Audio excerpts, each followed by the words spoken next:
दोस्तों ट्यूसडे की ज़बरदस्त तेज़ी के बाद आज हमने बाजार में प्रॉफिट बुकिंग देखी।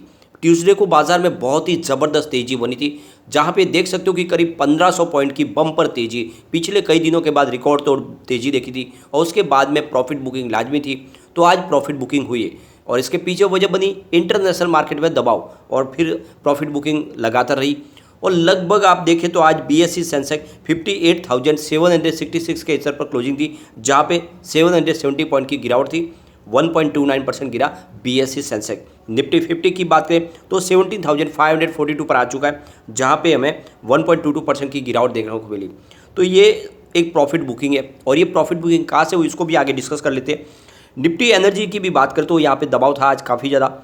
निफ्टी एनर्जी 27,565 के स्तर पर क्लोजिंग थी, जहाँ पे करीब 1.92% की गिरावट देखने को मिली। तो निफ्टी एनर्जी में गिरावट थी, उसके बावजूद भी सुजलोन एक तरफा दौड़ा। बहुत ही ज़बरदस्त तेजी बनी सुजलोन में आज। सुजलोन की क्लोजिंग 8.90 पर रही, जहाँ पे 8.54% की बम्पर तेजी आज हमने देखी।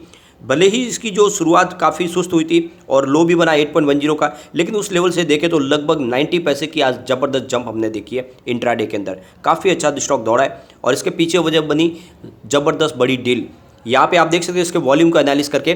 पिछले एक महीने पहले इसका 11 करोड़ का वॉल्यूम था, 1 वीक पहले भी 11 करोड़ का ही वॉल्यूम हुआ था और ट्यूसडे को 7 करोड़ का ही वॉल्यूम था, लेकिन आज 20 करोड़ का वॉल्यूम हो गया। लगभग 3 गुना वॉल्यूम में बढ़ोतरी हुई है। बहुत ही ज़बरदस्त वॉल्यूम बढ़ा और बड़े फंड हाउस ने जमकर खरीदारी की है और इसी की नतीजा ये रहा कि पूरे बाजार में वॉल्यूम के मामले में नंबर 4 बन गया है सुजलोन। बहुत ही शानदार खरीदारी रही।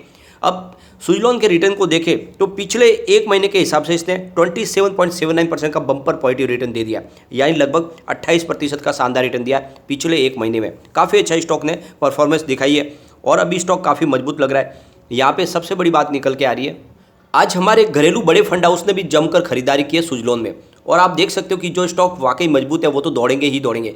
रिजल्ट सुजलोन ने इस बार काफ़ी अच्छा दिया था और रिजल्ट के बाद में स्टॉक में कोई बड़ी तेजी नहीं बन रही थी। लोग परेशान थे ऐसा क्यों हो रहा है, लेकिन मैंने उसी समय कहा था कि जो स्टॉक काफ़ी अच्छे हैं, जिन्होंने रिजल्ट अच्छा दिया है तो वो वाकई दौड़ेंगे। आज बिल्कुल वैसा ही हुआ। हमारे सजेस्ट किए हुए सारे स्टॉक दौड़े, चाहे वो रिलायंस पावर हो, जेपी पावर हो या फिर सुजलोन हो, बहुत अच्छा दौड़े। तो ये दौड़ने वाले स्टॉक है, आने वाले समय डेफिनेटली आपको बहुत अच्छा करते हुए दिखाई देंगे।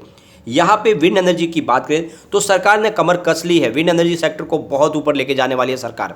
यहाँ पे आप देख सकते हो कि जो मैगजीन की जो रिपोर्ट निकल कर आई थी, ये रिपोर्ट कह रही है कि विंड एनर्जी में वो पोटेंशियल है कि 23.71 गीगावाट का इंस्टॉलेशन किया जा सकता है, यानी आने वाले 2026 तक ये कैपेसिटी को अचीव किया जा सकता है, यानी 23.7 गीगावाट का। ये बड़ी जो कैपेसिटी अचीव तो हो सकती है, लेकिन इसके लिए कुछ सरकार को कदम उठाने होंगे। जैसे कि सरकार को इसके लिए कुछ पॉलिसीज में बदलाव करना होगा, इसके फेवरेबल पॉलिसी लानी होगी। जो यहाँ पे प्रोसेस है सारा लैंड एक्विजिशन से लेके पूरा प्रोसेस खड़ा करने में, उसमें काफ़ी मुसीबतें होती हैं, वो सारा ईजी करना चाहिए।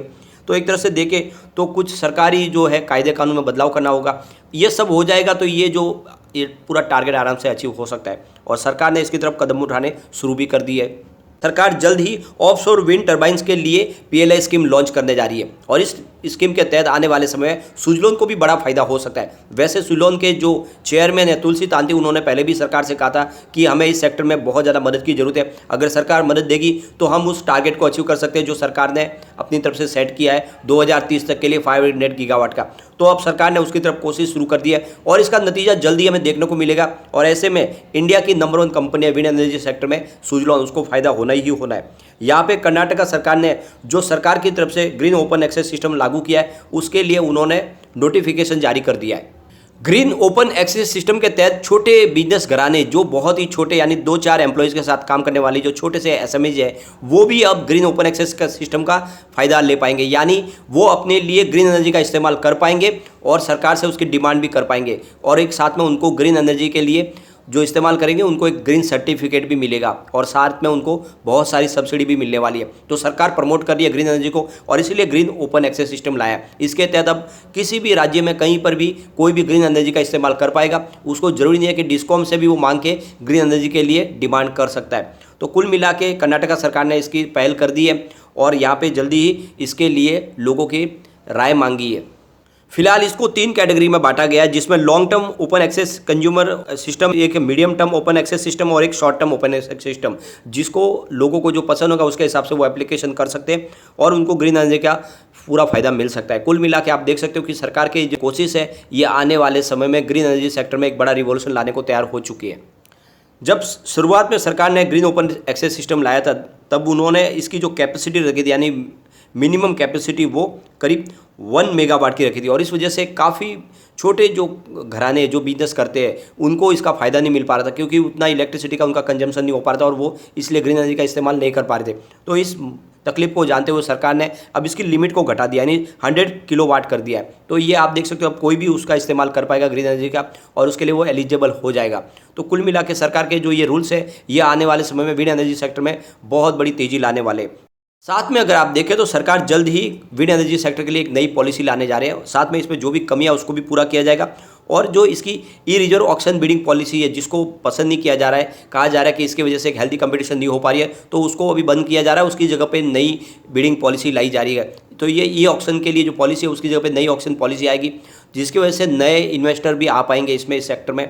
तो कुल मिला के जो निर्णय लिए जा रहे हैं वो काफ़ी ज़्यादा पॉजिटिव है और जिस तरह से ये सरकार ने अब कमर कसी है आने वाले समय डेफिनेटली इस सेक्टर में तेजी आएगी और ऐसे में ये छोटा सा पेनी स्टॉक सुजलॉन एनर्जी भी एक बड़ा रॉकेट बन सकता है।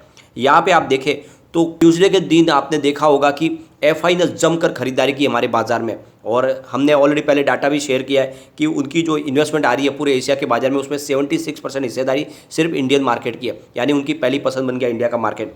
और उन्होंने ट्यूसडे को ज़बरदस्त खरीदारी भी की, करीब 4165 करोड़ रुपीज़ की बम्पर खरीदारी की और इतनी बड़ी खरीदारी के बाद आज उन्होंने प्रॉफिट बुकिंग की है। अगर आज की बात करें तो आज एफआईआई की तरफ से 11,907 करोड़ रुपीज़ की नई खरीदारी की गई और सामने उन्होंने 14,197 करोड़ रुपीज़ की बिकवाली की। इस तरह से उनकी जो बिकवाली आज 2,290 करोड़ रुपीज़ की बिकवाली है। तो बड़ी खरीदारी के बाद आज कुछ बिकवाली हुई है, प्रॉफिट बुकिंग हुई है। सामने हमारे बड़े फंड हाउस ने आज खरीदारी की है। आज अगर देखें डीआई की तो 6,742 करोड़ रुपीज़ की उन्होंने नया इन्वेस्टमेंट किया और उन्होंने 5,791 करोड़ रुपीज़ की खरीद बिकवाली की है। इस तरह से उनकी जो खरीदारी है वो आज 951 करोड़ रुपीज़ की है। तो आज हमारे बड़े फंड हाउस ने खरीदारी की है और आप देख सकते हो कि आज सुजलॉन की जो डील हुई है उसमें बड़ा हिस्सा जो है बड़े फंड हाउस का है। नहीं, हमारे डीआई ने भी अब सुजलॉन में खरीदारी शुरू कर दी है। आप देख सकते हो ये डील काफ़ी अच्छी हुई है। 9:31 पर 8.30 की प्राइस से 12,86,000 शेयरों की एक खरीदारी हुई। उसके बाद अगर आप देखेंगे 10:09 पर 8.45 की प्राइस से 17,97,000 शेयरों की एक और खरीदारी हुई।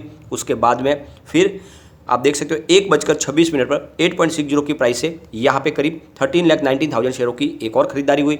उसके बाद 3:04 पर करीब 8.65 की प्राइस से 15,22,000 शेयरों की एक और खरीदारी हुई। फिर 3:10 पर 8.30 की प्राइस से 15 लाख शेयरों की एक और खरीदारी हुई। उसके बाद फिर 3:10 पर करीब 8.70 की प्राइस से 13,65,000 शेयरों की एक और खरीदारी हुई। फिर 3:11 पर 8.65 की प्राइस से 19,11,000 शेयरों की एक और खरीदारी हुई। तो ये आप देख सकते हो कि काफ़ी बड़ी खरीदारी हुई, इसीलिए आज वॉल्यूम बढ़ा है। तो आज सुजलॉन में जमकर खरीदारी हुई है बड़े फंड हाउस की तरफ से और एफआई तो लगातार खरीदारी कर ही रहे। तो ऐसे में आप देख सकते हो कि अब सुजलॉन में जल्द ही तेजी आएगी और इस बार ये स्टॉक 2 डिजिट में क्रॉस करने की पूरी संभावना बन चुकी है। बाजार के लिए एक अच्छी खबर और है कि हमारा जो इंडियन रुपीज है वो फिर से मजबूत होने लगा है। आपने देखा होगा कि पिछले 2-3 दिन पहले ये 80 को क्रॉस कर गया था, लेकिन अब फिर से इसमें एक अच्छी खासी इंप्रूवमेंट देखने को मिले। फिलहाल 79.58 पर है इंडियन रुपीज़, जो एक बहुत अच्छी बात है। और मजबूती के साथ यहाँ पे आप देख सकते हो 29 अगस्त को ये 79.97 यानी लगभग 80 तक गया था। इसमें फिर से रिकवरी शुरू है। उसके पीछे वजह यही है कि एफआई ने बाजार में खरीदारी शुरू कर दी और इसीलिए डॉलर का फ्लो फिर से इंडिया की तरफ आना शुरू हो गया। ये एक बहुत बड़ी पॉजिटिव ट्रिगर है। इसके अलावा अगर आप देखें तो जो क्रूड ऑयल है वो भी दबाव में आ चुका है और ये बाजार के लिए बहुत अच्छी एक खबर है, क्योंकि आने वाले समय जो कमोडिटी की प्राइस बढ़ रही थी वो भी रुकेगी और दूसरी जो महंगाई की संभावना थी वो भी कम हो सकती है। फिलहाल क्रूड ऑयल की बात करें तो WTI क्रूड 88.40 पर आ चुका है, जहाँ पे 1.28% की गिरावट है। ब्रेंट क्रूड की बात करें तो 94.24 पर है, जहाँ पे 1.46% की गिरावट है। ओवरऑल आप देखेंगे तो क्रूड ऑयल फिर से नीचे आने लगा है। बाजार के लिए काफ़ी जो सिग्नल है वो पॉजिटिव बन चुके हैं। आज जो गिरावट हुई वो प्रॉफिट बुकिंग की वजह से हुई, बड़ी तेजी के बाद, चिंता की कोई बात नहीं। और जिस तरह से बड़ी गिरावट उसके बावजूद भी जिस तरह से रॉकेट की गति से आज सुजलॉन एनर्जी दौड़ा है, ये साबित करता है कि अब सुजलॉन आने वाले समय कुछ नया करता वो दिखाई दे सकता है। तो बिल्कुल इन्वेस्टमेंट करें और लॉन्ग टर्म के लिए बने रहे और शॉर्ट टर्म नजरिया जिसका है उसको समय पे प्रॉफिट बुक कर लेना चाहिए। जैसे ही उसके शेयर में उनको 20 से 30% की तेज़ी देखने को मिलती है तो वहाँ से निकल ही जाना चाहिए। लेकिन फ्रेंड, कोई भी इन्वेस्टमेंट करने से पहले अपने फाइनेंशियल एडवाइजर से एडवाइस ले ले या अपना खुद का रिसर्च करें, क्योंकि मैंने वीडियो आपके एजुकेशनल पर्पज़ के लिए ही बनाया। वीडियो पसंद आए तो लाइक शेयर जरूर कीजिए और चैनल को सब्सक्राइब कर दीजिए। Thank you friend.